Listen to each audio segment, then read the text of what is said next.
So what you just said was really dumb. It has to refer to... That's utility. You're describing... It's a fallacy. No. It's not. Don't misuse the term fallacy. No, it is. No. Please. No. Stop. Wait. Stop. Please. Wait. No. Listen. So identifies as a man, then it would be the same with the Blarg example. No. Wait. Hold on. You have no idea what you're talking about. No. Okay, No. Please. Wait. Are you aware? Wait. No. Stop. No. I can't keep saying this.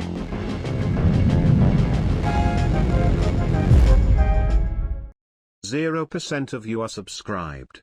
Fix that. I know that you don't actually care about all this, and this is all second principles. Why do you actually, what's actually the deal with like trans dudes? Because like the language stuff bores me because like as somebody who has at least a decent read on linguistics, I know for a fact that all of this is a smokescreen that people throw up to waste time when they have a very, very poor understanding of the actual linguistic first principles behind what it means to be any definition.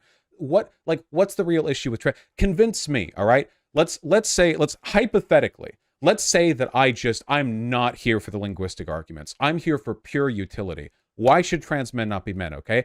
I'm mentally projecting a trans man using a woman's restroom right now. Make me angry about it. I'm envisioning this. I'm manifesting it. It's happening somewhere in the world right now. What is the deal? What's wrong with this? Well, I'm not really here to argue the bathroom stuff or the sports stuff or any of the applied ethics. I'm just here to argue on philosophical and logical grounds that a trans man is not a man. All trans men aren't men, I should say. No matter what view you take, it still ends up being false that all trans men you don't believe are men. this. And I don't think you should tell me that. I do believe this. I should believe. Well, you seem very comfortable making prescriptions about other people's brain states, so I'm just getting into the, the swing of things. Brain states? Yeah, whether or not a person identifies as a man. I agree that there are people that identify as men. The question of this debate is, does identifying as a man make you a man? Yeah. Yeah. And that's where we have our disagreements and whatnot. We don't have any disagreements. We both exist in the context of a world where language works the way I say it does and doesn't work the way you say it does. What just to like shift a little bit, what do you think is another feature of in reality that you obtain simply by identifying as having such? American. Cool. So identifying as an American makes you an American? In like a cultural sense, like socially, like are you an American? Yeah, at least it's not a disprovable thing. I mean, I think that some people might have a stronger case to it if they can, make the argument, but it's not an empirically provable or disprovable thing. Being a fan of anything, I think being religious. People say they're Christian, Jewish, Muslim, but then you see them like not going to church or whatever. You can't really disprove them on that.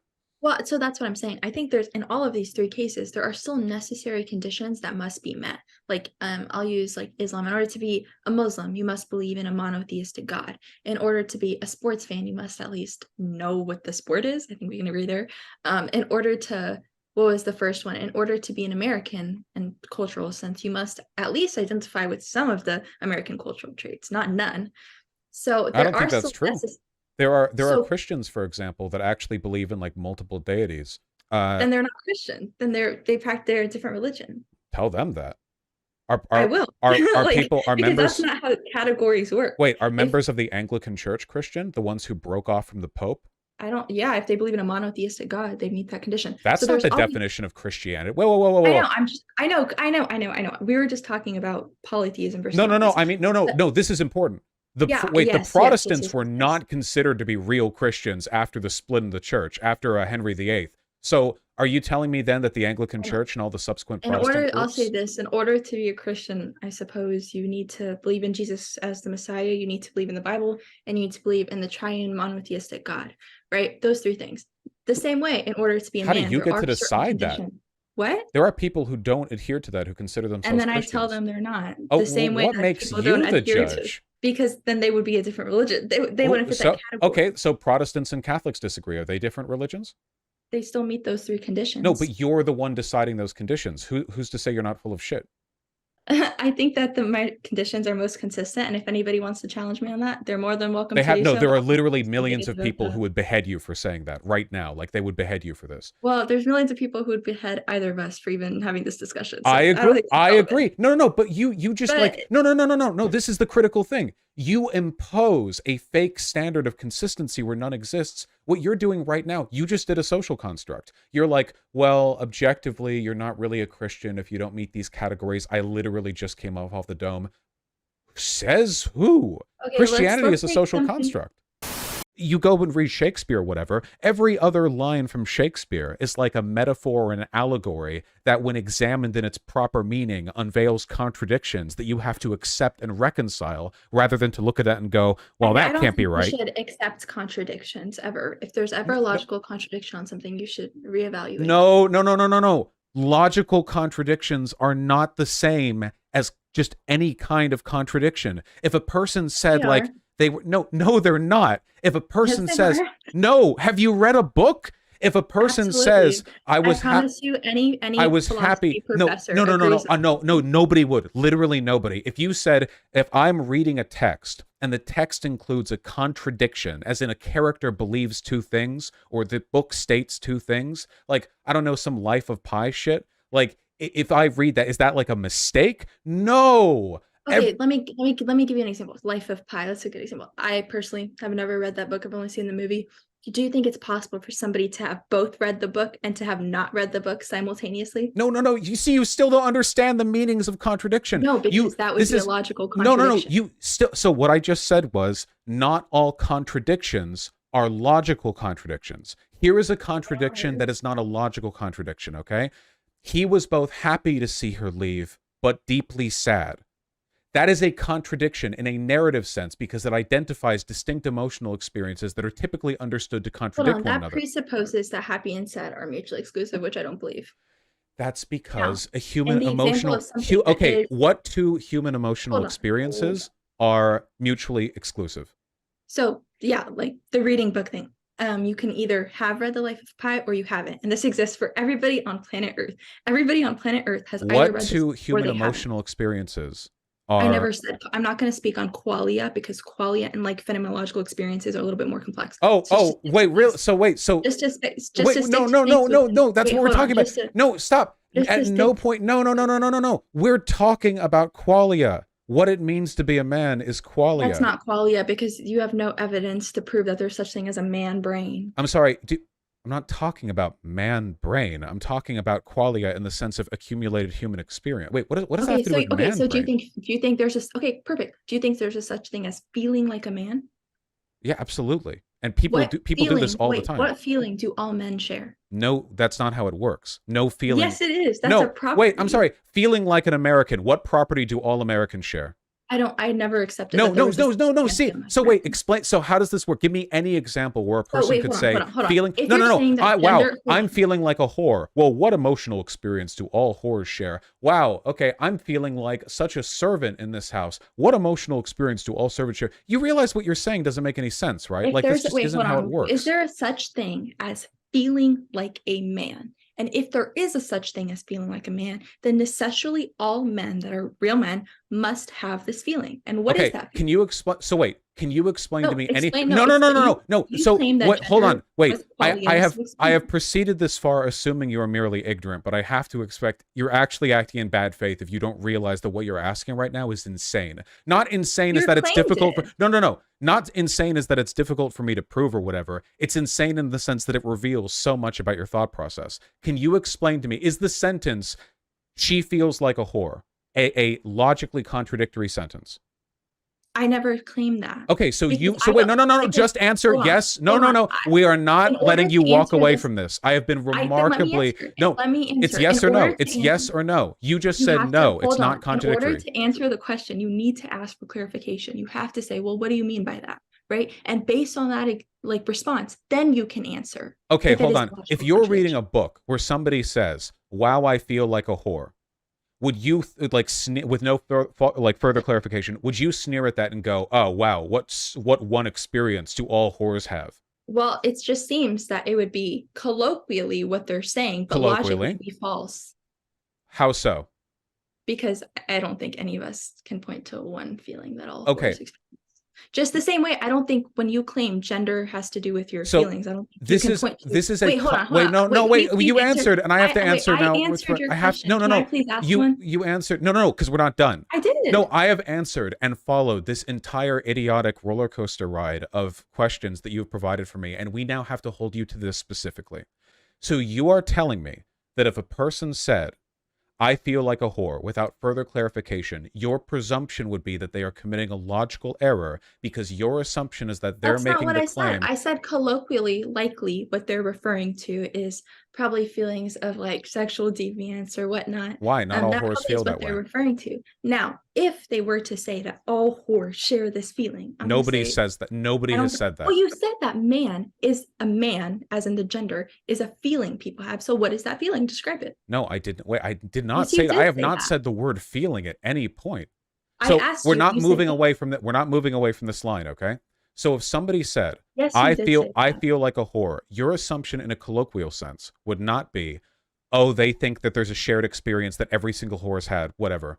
You would Yeah. think that they're referring broadly to a set of traits we associate with whores. Like they feel like they've been put upon, or that they're being slutty, or that they're being sexually exploited, or something like Yeah, that. that's probably what I'd colloquially recognize that Okay. they're referring to when Right. they say that. And then I So would ask them, I would why would you like if ask it that? was if it was a debate setting like this, I'd be like, you recognize that this is not a universal, therefore Why you would you ask attribute that? that That's concept. no, that's so autistic. No human, no, Don't say that. I'm giving you advice. No human ever will ever say, I feel like a duh.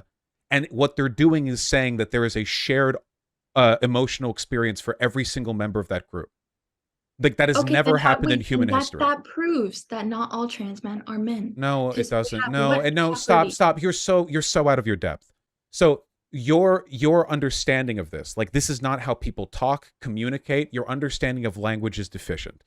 Now, all I'm saying is that the saying a person, I feel like a whore, they're colloquially referring to a set of shared experiences and understandings. Ones that might not everyone might get, by the way, because not everyone might understand what it means to be a whore. They might not have an expectation. So when a person says, I feel like a man, which to be fair, this is something everyone says. Cisgender people, trans people, men, women, all of them at some point have Yeah, said, because it like, has a different referent. They're not literally saying they're well, like it's feel like a almost male. like the What they're language game is saying complicated. They say, what I they're feel saying, like a I never man. said it wasn't. What So they're saying is that they probably feel masculine, but you even acknowledge that there is non-masculine men out there. no, There are not non-masculine trans men out not there. just feeling masculine. What about, for example, what about a That's generally what people mean when they say they feel like a man, they feel masculine. that is often a part of it, but it's not always about feeling masculine. Sometimes it's about feeling put upon in a way that refers to, like, for instance, I think I've said, like, I feel like a woman after I've been talked over a couple of times, like in a given social setting.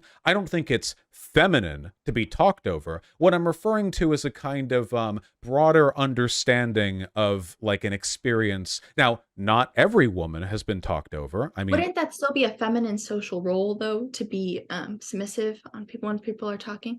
okay, all right. So if we're opening up, I feel like a man, I feel like a woman, And to I want to include. clarify that this is still off topic. I'm just pointing out that there is no such thing as a universal feeling that all men have. I've never said there is. The only thing that all men Okay, have then is that how they are you identify coming? as Okay, now men, let's get back on topic then. What do all men have in common? being men. Which is what? What do all whores have in common? But you do realize in the context of this discussion, when the majority of trans activists refer to men and women and refer to trans men and trans women, they're referring to human people because you'll often hear trans rights or human rights or something Well, like that. we are human, sure, but there are trans non-humans, sure. Like, Well, there are literally, like, animals that change sex and gender. There are lionesses or oh, excuse me. I thought being a man was identifying as a man, being a woman was identifying as. I did not know non-humans had the capacity to do that. yeah, there are primitive gender roles for some other species. Really, Uh-huh. and they identify as men or women, and then they adopt that gender. Non-humans Well, do. considering the fact that those lionesses, which were born biologically female, responded to a deficiency of males in their environment by making the choice to start acting like male lions and even ended up growing manes, I would So say. wait, hold on, Wait, hold on. Wait. No, stop, because you're about to say something really dumb. So I'm going to be really, really clear about this, okay? Given that gender is a social role, animals have social roles, like wolves and stuff, and like monkey packs. their understandings of gender, we'll never know them because we're humans and they don't talk English.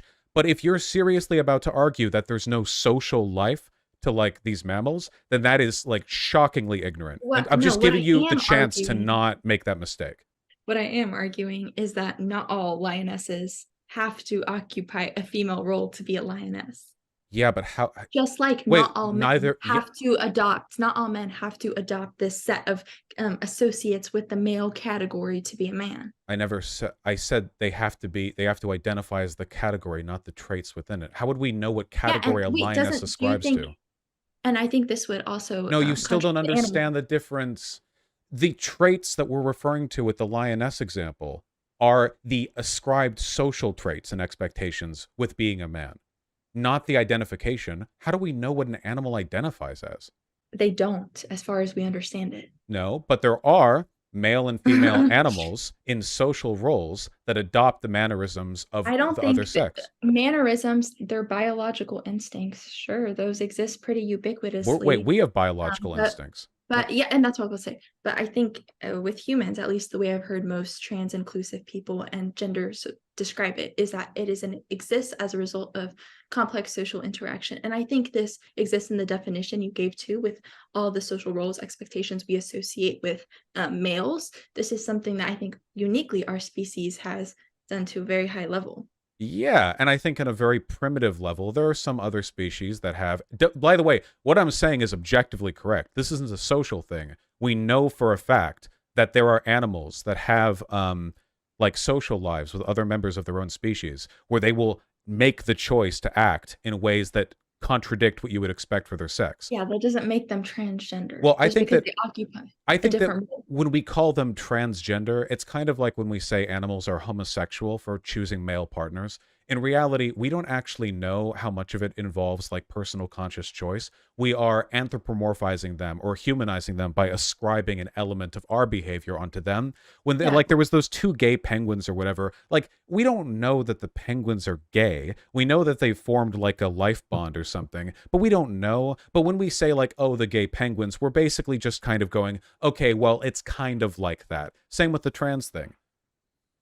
I don't think it's even kind of like that. Do you agree that men can oftentimes and do occupy feminine social roles, and that has nothing to do with their identity as a man? I can't.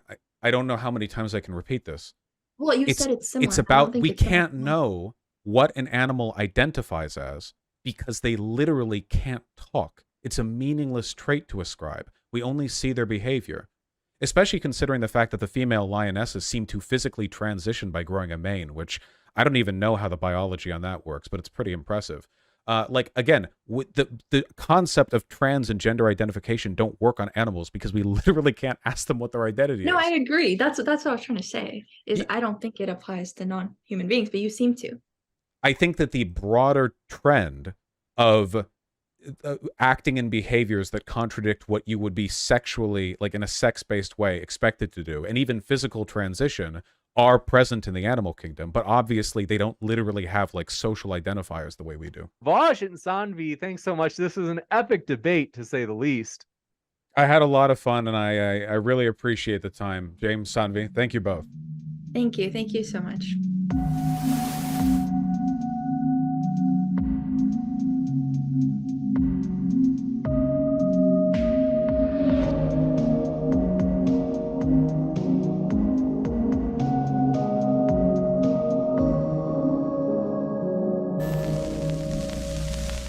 Who cares, nerd?